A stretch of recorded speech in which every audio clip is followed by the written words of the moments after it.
नमस्कार, मैं हूं अभिषेक त्यागी। बिहार चुनाव की चर्चाओं के बीच गुजरात से बड़ी खबर सामने आई है। गुजरात मंत्रिमंडल में बड़ा फेरबदल की खबरें सामने आ रही हैं।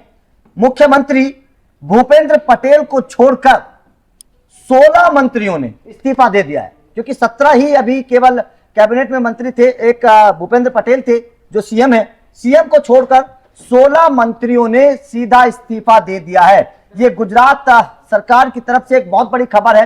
जाहिर तौर पर जिनमें से 8 कैबिनेट मंत्री थे, 8 ही राज्य मंत्री थे, सारे के सारे 16 के 16 मंत्रियों ने ये इस्तीफा दे दिया। जाहिर तौर पर ये बहुत बड़े फेरबदल की संकेत मिल रहे हैं। गुजरात विधानसभा के लिहाज से अगर देखें तो बहुत बड़ी खबर है। भुवन सर मेरे साथ मौजूद है इस मुद्दे पर चर्चा करने के लिए, क्योंकि आखिर इसके पीछे की वजह क्या है ये भी समझने की कोशिश करेंगे। अब क्या होगा गुजरात विधानसभा में, इसको भी समझने की कोशिश करेंगे। प्रतिशत के हिसाब से देखा जाए तो कितने मंत्री होने चाहिए, इसको भी समझने की कोशिश करेंगे कि गुजरात विधानसभा के लिहाज से ये बहुत बड़े फेरबदल के संकेत जो है वो मिलने लगे हैं। भुवन सर, कैसे देख रहे हैं इस फैसले को? आखिर क्या वजह मानते हैं कि इतना बड़ा फेरबदल, 16 मंत्री एक साथ इस्तीफा?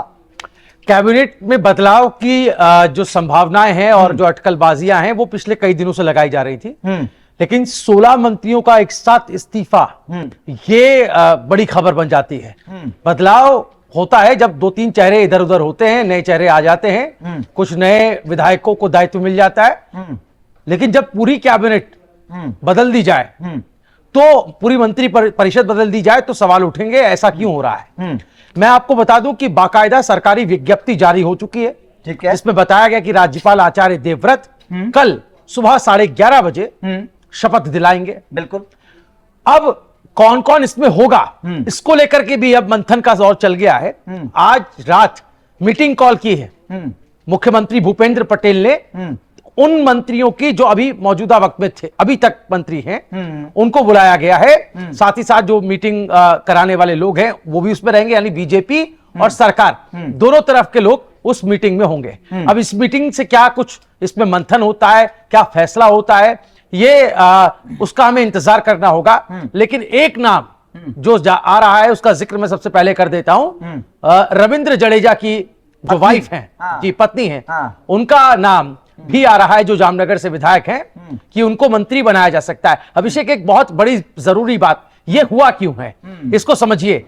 बीजेपी की सरकार वहां पर है और पिछले चुनाव को आपको देखना होगा, जो पिछला चुनाव था उसमें भी ये प्रयोग किया गया था। तो बीजेपी ये प्रयोग तब करती है जब एंटी इनकम्बेंसी धीरे धीरे बढ़ने लगती है। अभी इस वक्त वहां एंटी इनकम्बेंसी नजर आ रही है और इसी एंटी इनकम्बेंसी को दूर करने के लिए, इसी एंटी इनकम्बेंसी को भगाने के लिए इस वक्त ये कदम उठाया जा रहा है। बिल्कुल बिल्कुल, इसको भी समझने की कोशिश करेंगे। थोड़ा ग्राफिक्स के माध्यम से समझने की कोशिश करते हैं कि आखिर कैबिनेट का नियम क्या है। थोड़ा समझने की कोशिश करते हैं ग्राफिक्स के माध्यम से कि आखिर किस तरीके की चीजें जो है वहां होगी गुजरात में।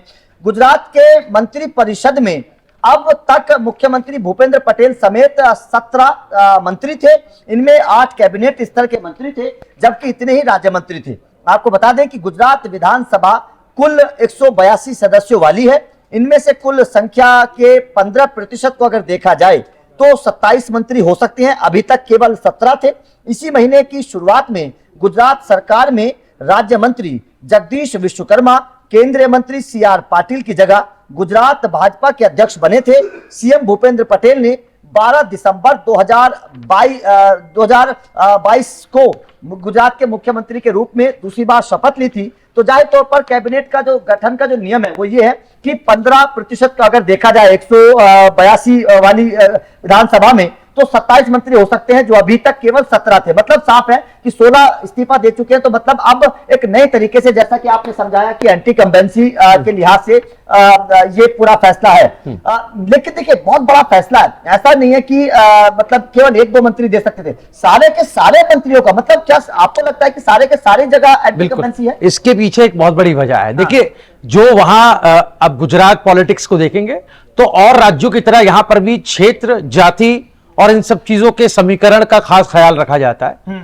और इसके पीछे यह भी एक वजह सियासी जानकार मान रहे हैं कि क्षेत्रीय जातीय संतुलन बनाने के लिए यह फैसला लिया गया है। 2027 में विधानसभा चुनाव है, उससे पहले का यह प्रयोग किया गया है। जानकारी हमारे पास छन करके यह भी आ रही कि 10 नए मंत्री बनाए जा सकते हैं। आपने 27 संख्या का जिक्र किया था, तो 10 नए मंत्रियों के शामिल होने की भी संभावना है। रेवाबा जडेजा का जिक्र मैंने किया, इसके अलावा और भी लोगों की लिस्ट में नाम बताए जा रहे हैं। तो किसकी ताजपोशी होगी, किसके सिर जो है मंत्री पद का सेहरा बंधेगा, इस बात का हमें फिलहाल आज रात तो इंतजार करना पड़ेगा। आज रत जगा होगा उन लोगों के लिए जो उम्मीद पाले बैठे हैं कि उन्हें एक नई जिम्मेदारी, एक नया मौका गुजरात सरकार में भूपेंद्र पटेल के नेतृत्व में मिलेगा। लेकिन इस बात में कोई दो राय नहीं कि नेतृत्व में बदलाव, चेहरों में बदलाव की परिपाटी बीजेपी की गुजरात में पुरानी रही है। पिछले विधानसभा चुनाव को उठाकर देख लीजिए, वहां पर भी यह प्रयोग किया गया था। तो इसलिए बहुत ज्यादा ये इसमें चौंकने वाली बात नहीं है। लेकिन हां, चौंकने वाली बात इसलिए है क्योंकि 1 दर्जन से ज्यादा, करीब 16 चेहरे एक साथ आपके मंत्री परिषद से हट जाएंगे, नए चेहरे आ जाएंगे और एक नई सरकार, एक नई टीम गठित होगी। नई टीम गठित होगी। ग्राफिक्स के माध्यम से एक और चीज समझते हैं, दूसरे ग्राफिक्स पे एक बार चलाइएगा, अभी समझने की कोशिश करते हैं कि आखिर किस तरीके से ये सब चीजें होंगी। गुजरात मंत्रियों में इस्तीफा लेने के बाद अब मंत्री पद की शपथ लेने वाले विधायकों को देर रात जानकारी दी जाएगी। जैसा कि आप बता रहे हैं, कांग्रेस से बीजेपी में शामिल हुए 3 से 4 विधायकों को जगह मिल सकती है इस मंत्री परिषद में नए में। ये एक बहुत बड़ी जानकारी है। ज्यादातर नए मंत्री मूल रूप से बीजेपी के होंगे, ये बिल्कुल सीधी सी बात है। समाज के सभी वर्गों को ध्यान में रखते हुए जातिगत समीकरण का पूरा ध्यान इसमें रखा जाएगा। कुल मिलाकर नए मंत्रिमंडल में युवा और अनुभवी चेहरों का सियासी संगम देखने को मिल सकता है।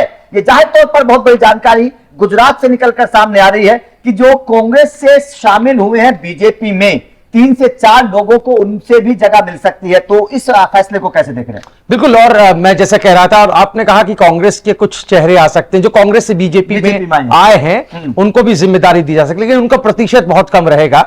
यहां पर यह बात गौर करने वाली है।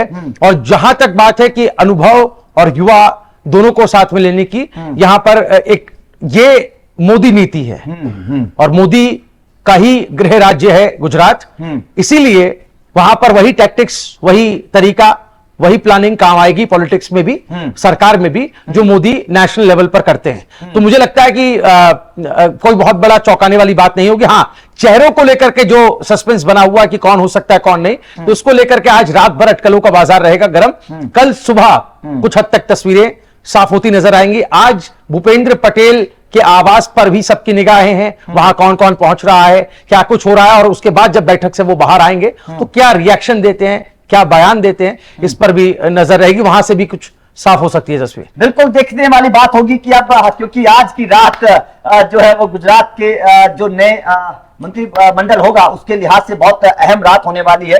लेकिन जाहिर तौर पर देखने वाली बात होगी कि वो चेहरे नए कौन होंगे जिनको ये जिम्मेदारी सौंपी जाएगी। तो आपका गुजरात के मंत्रिमंडल में हुए इस बड़े फेरबदल को लेकर क्या कहना है, कमेंट करके अपनी राय जरूर दीजिएगा।